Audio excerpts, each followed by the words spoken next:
The U.S. military said it conducted self-defense strikes in southern Iran, targeting missile launch sites and boats attempting to lay mines, while the Islamic Revolutionary Guard Corps said it fired at an F-35 fighter jet and several drones. So there you go. Dan Williams joins us here, reporter based in Jerusalem for Bloomberg News. Dan, the reporting over the weekend was we've got the two sides moving towards some type of peace plan, and the markets seem to be reacting to it, but yet there's still some shots being fired here. What's the latest reporting? As you noted, the weekend showed people being upbeat about the prospects here, but only a week ago there was talk about a potential resumption of that US-led war against Iran, and now we appear to have come full circle in terms of the beat of those drums. You noted both sides saying shots were fired overnight. On the Iranian side, potentially lethal shots by the Americans. They reported at least 4 sailors killed by that American strike.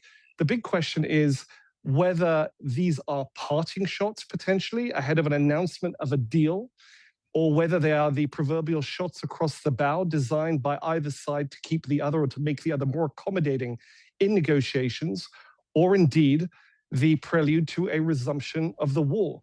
Very, very hard to tell. What we can say is that as these talks or these reported talks have proceeded in recent days, rather than showing the sides coming together, reports have suggested they are very far apart on core issues, such as the timing for a reopening of the Strait of Hormuz, the timing for what the West, the United States, has demanded, a dismantling of what remains of the nuclear program of Iran, the resumption of financial relief, sanctions relief, and the like, and the inclusion of Lebanon in any extended ceasefire or peace deal, given that that's where Israeli Hezbollah fighting is raging. Hezbollah is an asset, an ally of Iran. So much is unknown, much is unsaid. And as you noted, the violence overnight, the fighting, would suggest that this remains a very thorny situation.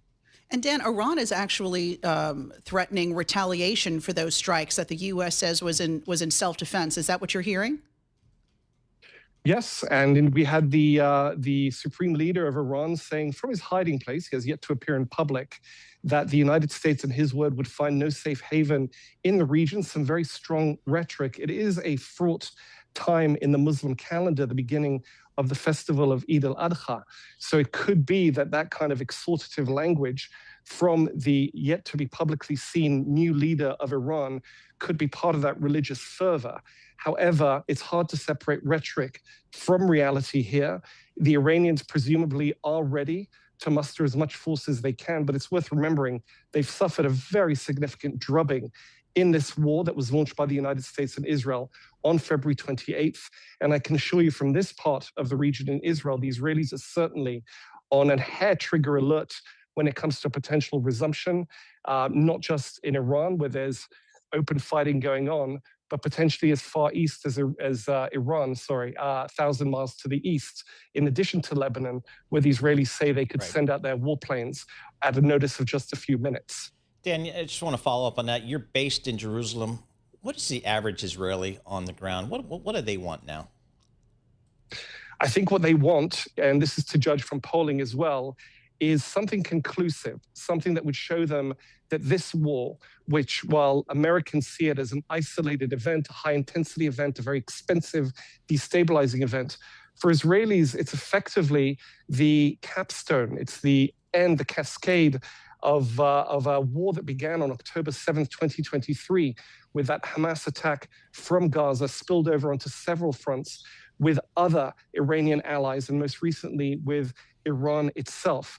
The Israelis want something conclusive here. They were not happy to judge by back-of-the-envelope reporting and commentary in the media by what was reported over the weekend that Trump could potentially sell short, as they see it, the war goals by closing a deal with Iran that wouldn't achieve anything conclusive immediately on the nuclear front, on the financial front, on the front of Iranian support for groups like Hezbollah or Hamas.